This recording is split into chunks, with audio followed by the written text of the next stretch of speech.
ça allait aller vite. Vous êtes trop habitués aux vocodeurs, aux conneries. Moi je la refais, Fungola Matoyi. Vas-y, toujours en one shot, déjà on y va. C'est pas la foi de la tête, non. Mais celle t'a condamné, j'ai un peu moins de rien à perdre. La sentence est prise, peu importe le nombre d'années.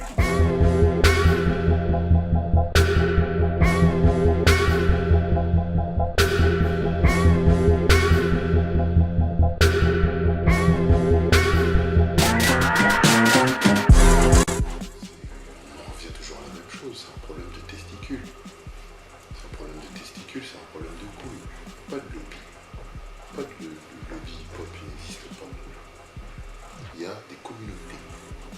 Voilà. Il y a la communauté Rebeu, la communauté Renoir, et il y a les Français, les Blancs. Voilà ce qu'il y a. Voilà. Les Français, les Blancs, ils sont peu.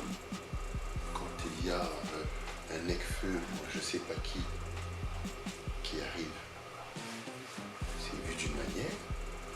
T'as les Rebeux aussi qui ont leur communauté dans le rap, et t'as les Renois. Moi, pour ma part, je suis un négro, je suis né noir, je parle de ce que je connais, et je trouve qu'il n'y a pas de solidarité. Déjà, nous-mêmes, entre nous. Voilà. On se retrouve dans d'autres communautés.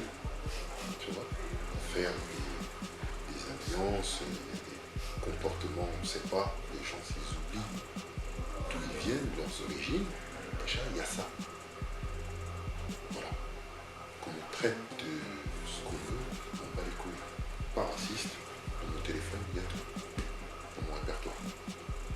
Des vrais gens avec qui je mange, avec qui on discute, avec qui on fait des choses. Voilà. Des Rebeux, des Renois, des Feuches. Tout là-dedans. Mais il faut dire les choses telles qu'elles sont. C'est un constat, ça n'engage que moi, mais je pense quand même que je dis la vérité. Je dis la vérité. Les Renois ont un problème. Il n'y a pas d'entraide, il n'y a pas de communauté. Quand pas de lobby.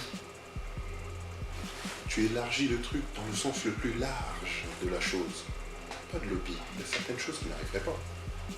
Tu trouves normal que l'autre Renoir qui s'est fait buter dans une gendarmerie là, hein, que sa sœur fasse des marches et qu'il y ait à peine quelques dizaines de personnes? Mais t'es fou, t'es malade. Chez les Rebeux, ça se passe comment? Ils vont te retourner Paname. Et les Renois préfèrent baiser, chanter, vous occuper des affaires qui ne vous regardent pas. Je le dis encore une fois, comme je n'arrête pas de le dire. Nous sommes issus de différents pays d'Afrique avec leurs problèmes. Très rares sont ceux les négros qui font référence à ce qui se passe dans leur pays. Ils préfèrent aller s'occuper de la Palestine et d'autres choses qui ne leur regardent pas. Moi, je suis zaïrois. Aujourd'hui, mon pays ne s'appelle plus Zaïre, mais Congo. Il se passe des choses très graves là-bas. Hein, il y a des millions de morts. Je ne dis pas des milliers, mais des millions de morts. Que je sois musulman, chrétien, bouddhiste, là n'est pas la question. Je m'occupe d'abord de mes affaires. Je ne vais pas aller voir mon pote qui s'embrouille avec sa femme, alors qu'avec la mienne, je suis au bord du divorce. Je règle d'abord mes affaires, et après, je règle celles des autres. Voilà. Il faut d'abord que les gens sachent où est leur place. Il n'y a pas d'entraide, il n'y a pas de lobby négro. Je peux t'en donner 45 000 exemples, que ce soit dans le rap ou dans plein d'autres choses. Voilà. J'ai l'impression que les gens ne s'aiment pas eux-mêmes. Pourtant, on a les capacités. On a les capacités. Il y a des intellectuels. Il y a des mecs qui ont des fortes personnalités. Hein, des meneurs. Mais ils ne se mettent pas en avant. Il y a d'autres qui essaient, mais c'est difficile. Que le négro, il raconte sa vie. Voilà. Il dit oui, oui, oui, et au final, vous vous retrouvez à 3. Ou 2. Ça dépend. Tu vois? C'est ça le problème. quand il y aura un lobby fort qui s'affirme de Renoir dans le rap, après on peut s'élargir, on fait un ralliement, un rattachement avec les rebeux, les Babtou, et donc là après on crée vraiment le lobby du rap, indépendant, ce que vous voulez, et là on fait entendre notre voix. C'est pas aux gens de décider. Je vais prendre un exemple. À l'époque, quand le premier album de Lunatic il est sorti, ils sont partis voir une chaîne de radio, une grosse radio, où, comme tout le monde, dans le cadre de leur promo, pour faire tourner les morceaux. On leur a dit, allez au diable, allez en enfer, allez vous faire enculer. Ils ont dit merci, vous de même. Ils ont fait ce qu'ils avaient à faire. Cette chaîne de radio, sans qu'on leur ait demandé quoi que ce soit, s'est retrouvée à tourner le morceau pour pas demeurer conne face aux autres qui jouaient le jeu. Tu vois? Donc, arrêtez de tailler des pipes aux gens. L'homosexualité, ça existe, oui. Mais c'est pas une finalité en soi. Je suis pas homophobe. T'es pas obligé de donner ton cul. Tu fais ce que tu as à faire, tu as une identité, tu la gardes et tu l'affirmes. Sois fier de ce que tu es. Tu fais de la musique. Les mecs de ton quartier d'abord, parce que ça commence toujours par là où tu habites. Ils aiment ce que tu fais, ils te poussent. Ça touche les quartiers d'à côté, les villes d'à côté, etc. Tu arrives en radio, on te dit non, change-moi ça. C'est quelle foutaise? Allez vous faire baiser. Allez vous faire baiser. Il faut que les gens aient conscience de ce qu'ils ont et de ce qu'ils sont. Et qu'ils soient fermes dans leur position. Voilà. Quand tu es là, tu es ferme dans ta position, tu ne changes pas, tu es avec moi ou tu es contre moi. Nique ta race, va te faire enculer. On marche ensemble, on fonctionne, ou bien tu vas te faire foutre. C'est tout. Après, effectivement, tu peux venir avec ta galette, je la fais écouter, le mec ça lui plaît pas. Parce qu'il y a aussi, ce côté-là qu'il faut prendre en compte. C'est pas forcément génial aussi. Voilà. Je veux dire, de manière générale, il faut que les médias comprennent que sans nous, ils sont rien. Je le répète encore une fois. Et si les rappeurs, ils n'en prennent pas conscience, c'est cuit. Au départ, c'était pas comme ça. C'était pas comme ça. C'était sauvage. Il n'y avait même pas de s'il vous plaît. C'est tu passes ça, sinon quand tu vas sortir, je vais t'enculer ta race devant tes locaux. Et c'était pareil pour les maisons de Scud. Après, il faut évoluer. On n'est pas dans un DVD Boys in the Hood ou je sais pas quoi, où tout se fait par la violence. Il faut être civilisé, on est là pour faire du business. Mais quand tu laisses trop le champ libre à certaines personnes, elles se prennent pour Dieu. Voilà. On pense que c'est elles qui dirigent, qui font la pluie et le beau temps, alors que c'est pas vrai. C'est pas tout à fait vrai. Les gens n'ont pas conscience de leur pouvoir. Voilà. Et ça, tu peux le dire, le redire. Tout le monde veut courir, signer vite. Je dis pas que c'est une mauvaise chose, mais il y a une manière de le faire. La finalité, oh, j'ai signé. Même si tu as reçu un chèque que tu es parti claquer en 2 secondes dans la chicha à Toufik ou je sais pas qui, tu vois, j'ai signé. Voilà. C'est ça aujourd'hui. C'est ça. Lobby, oui, c'est ce qu'il faut. Mais comment pouvoir créer ces lobbies? Il faut que les consciences s'éveillent. Moi, je suis pas Marcus Garvey, ou je sais pas qui, Malcolm X, machin. Non. Tout le monde est adulte, s'assume. Je dis juste mon point de vue et je pense que j'ai raison.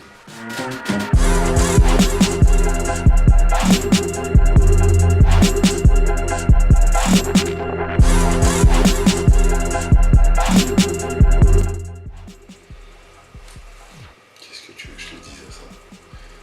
Qu'est-ce que tu veux que je te dise? On est faible d'esprit.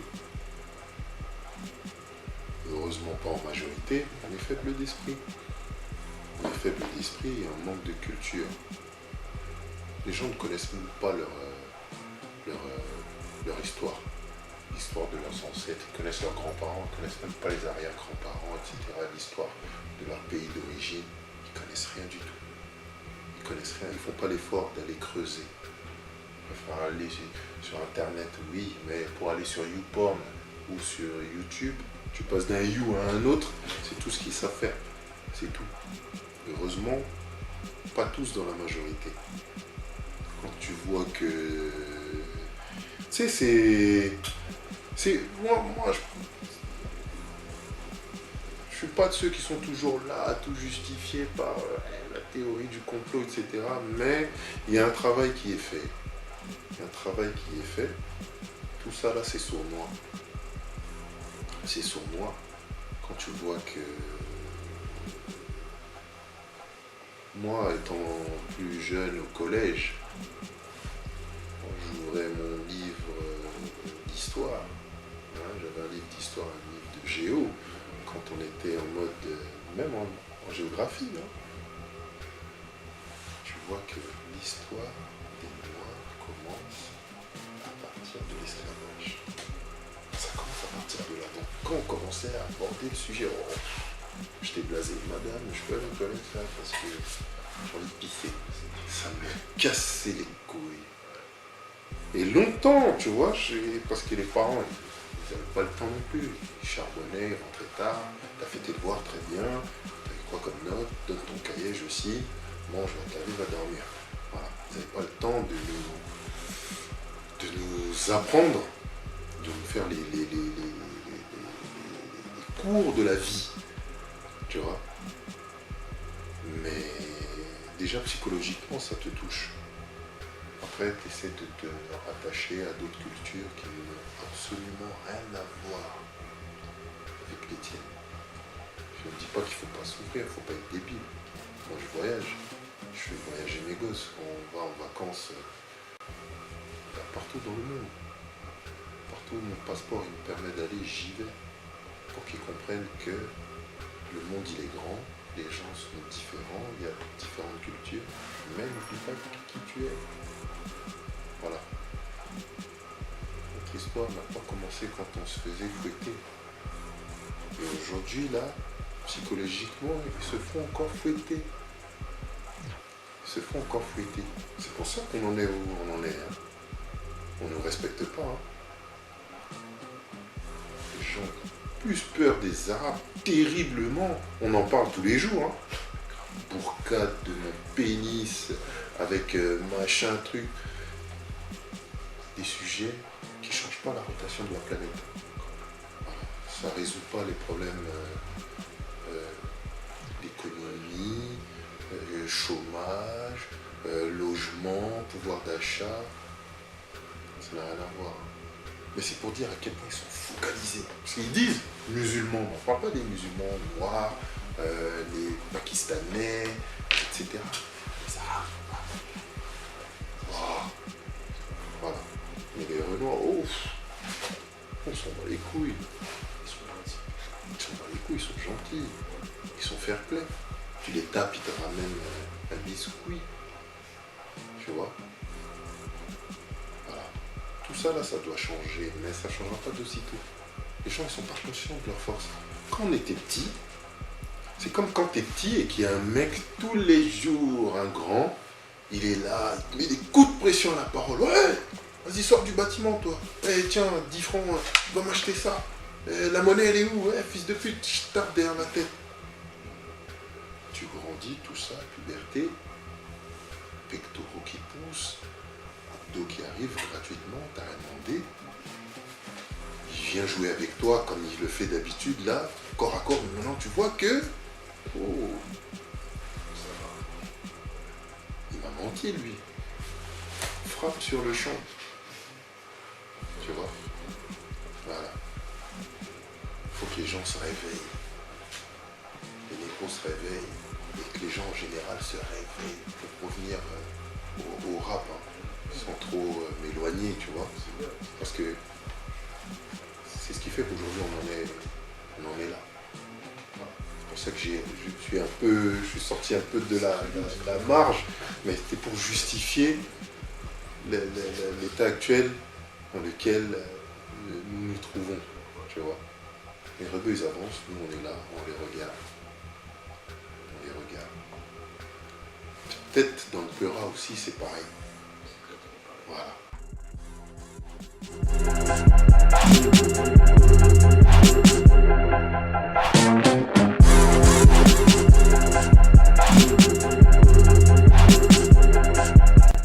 Je suis pas tout à fait d'accord quand tu dis qu'ils reproduisent la même chose, les mêmes erreurs. Tu as cité les grandes, entre guillemets, les grandes écoles du rap français. Ceux qui apporté plus que leur pierre à l'édifice, qu'on construit des buildings, si je puis dire. Et en fait, c'est que déjà eux, la manière dont ils voyaient les choses, c'est qu'ils pensaient que tu montes dans le manège comme les enfants. Tu montes dans le manège il s'arrêtera jamais. Ils ont cru ça, déjà, que ça s'arrêtera jamais. Or, tout a une fin. Il faut préparer tout ça. Il faut se préparer à être indépendant à 8000%. Tu vois. Eux, ils ont pensé que ça s'arrêterait jamais. Mais ils n'ont pas forcément pensé aux petits frères qui arrivaient derrière pour créer une espèce de passerelle, pour former des juniors. Voilà. C'était une forme de gourmandise et d'égoïsme. J'assume, je le dis, c'est la vérité. Voilà. Qu'on soit d'accord avec moi ou pas, tant pis. Voilà. C'est ce qui s'est passé, même s'il y a beaucoup d'acteurs issus de ces deux grosses entités que j'apprécie à l'époque. Voilà. Il faut dire les choses telles qu'elles sont. Il y a une gourmandise. Il n'y avait pas cet esprit comme les Quinri ont de « Ah, toi, t'es fort, t'es lourd dans tel domaine, bon, viens, apporte ta force à tel niveau. » Eux, ils ont formé une équipe et ils ont fermé la boucle, fermé les portes, ils ont tout verrouillé, voilà, c'est bon, c'est réglé. On part en guerre comme ça, avec cet effectif, et ça ne bouge pas jusqu'à ce que la mort nous sépare. Voilà. Donc c'est ça le souci. Après,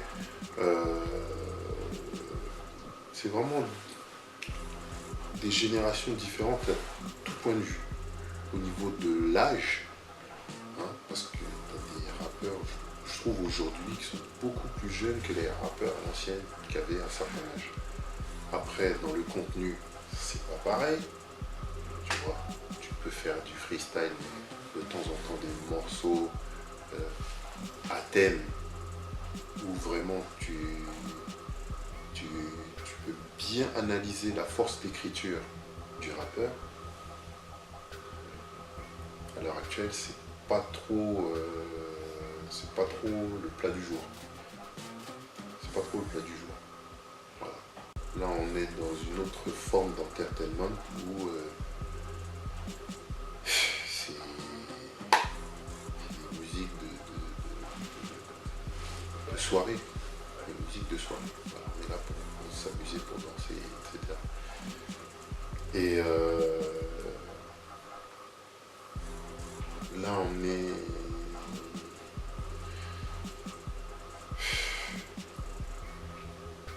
Par comparaison, on est plus là à l'heure actuelle dans la Sistana qu'à l'époque. Comme je le dis encore, tout le monde court à la signature. Il y en a qui font du vrai travail au départ et qui après vont signer. Après, tu peux signer en coprod, c'est autre chose. Voilà. Mais c'est vraiment différent. Donc, pour comparer et faire dire qu'ils reproduisent la même chose, je suis pas tout à fait d'accord, ou peut-être que j'ai mal compris la question. Mais c'est totalement différent. Là, ça part en couille. Après, je suis pas de ceux qui disent oui, le rap c'était mieux. Non, bien sûr. Non. frappe, c'est toujours bien, mais c'est comme dans tout. Tu vois, il y a ses inconvénients, il y a des choses positives, et là, il y a des trucs qui ne font pas forcément bien avancer le mouvement. Il faut qu'on se reprenne en main, c'est à nous ça. Tu vois. Là, on est en train de vendre.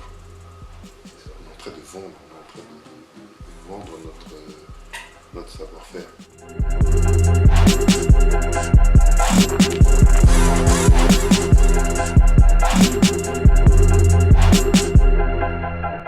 J'ai écouté, à force de prendre mon téléphone et de voir sur Facebook mon village, je dis, c'est qui ça, mon village, c'est qui mon village? Et voilà, j'ai écouté, je suis parti sur YouTube, et puis après ensuite, je ne savais pas, on est rentré en contact, il m'a envoyé le lien du site internet, donc j'ai scruté le site. Au moment où il y avait des erreurs, on m'avait prévenu, il m'a dit qu'il y avait des mises à jour. Je trouve que l'initiative est bonne et qu'il faut continuer, il faut persévérer dans ce sens-là. Et si à travers ce type d'initiative, ça peut permettre